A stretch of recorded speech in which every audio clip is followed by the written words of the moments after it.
Job, at the very beginning of the revelation of God in his Word, wrote these beautiful sentiments in Job chapter 9 and verse 10.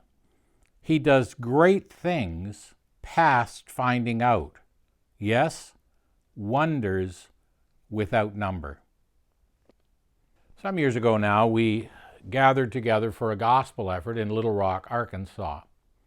And we had constant opposition from the authorities.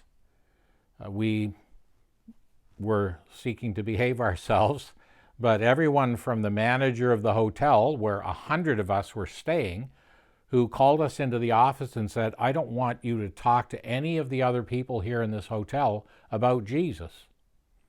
And I said, I'd be surprised if any manager of any Holiday Inn anywhere in the world has ever told paying customers what they can and can't talk about. We had the police called on us, security guards. We were warned off at the shopping mall. We were told at the university that we couldn't walk beside people or stand in front of people or hand out free water bottles. They actually wrote an injunction against the couple who had moved there that if they had a Bible study in their home, they would arrest them. And so much so that the governor at that time, who was a believer, had one of his people come and meet with us and apologize for the way we were being treated. But the interesting thing was that every time they made a move to neutralize us, it turned out for the better. And one of those occasions, we had arranged to have a pavilion down near the waterfront where we had a noontime hymn sing and testimony time. And finally, some of the local businesses complained and said we were making too much noise. And so they kicked us out of that area and replaced us with a rock band, as if that would be an improvement. Well, one of the store owners on the next street over in a pedestrian mall, he offered the use of his store. We were able to plug in and set up our microphone there. And we had our noontime open-air meeting there instead.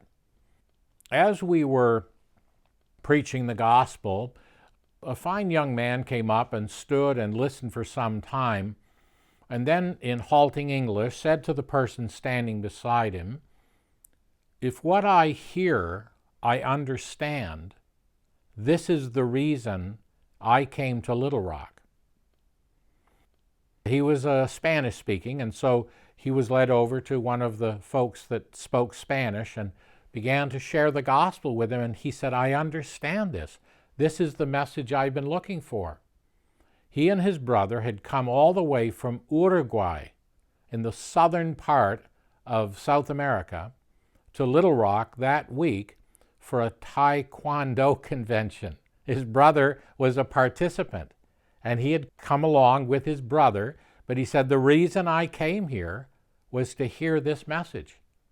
And that dear man was gloriously saved. We saw time after time how God rearranged the circumstances and made things better. We actually had the custodian of the high school sent in to spy on us in our evening meetings.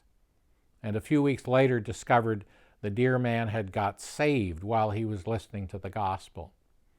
And so very often we say with Joseph, "You meant it for evil, but God meant it for good," that when people seek to oppose the Lord finds a way of turning it to good. And I think this is so important for us to keep on the front of our brains. We're going to have opposition, but you'll notice that when Paul talks about this, he says that the opposition that people send against us is actually the means very often by which God opens a door to the gospel. So the scripture says, "A great door and effectual was opened to us, and there are many adversaries." He doesn't say but. It's not as if these are contrasting things. He's saying this goes with the territory. If nothing's happening spiritually, the devil will let us alone. But when we begin to make purchase, when we begin to make contact, that's when the devil is incensed. But when he reacts, he so often overreacts, he drives people into the arms of Jesus. And so don't be discouraged, Christian. When you see opposition, say, Lord, I want you to turn this for your glory and turn this for our good. And you'll find out exactly what Job said. God's ways are past finding out. We can never calculate how God is going to take the things that seem to be negative and turn them to positive.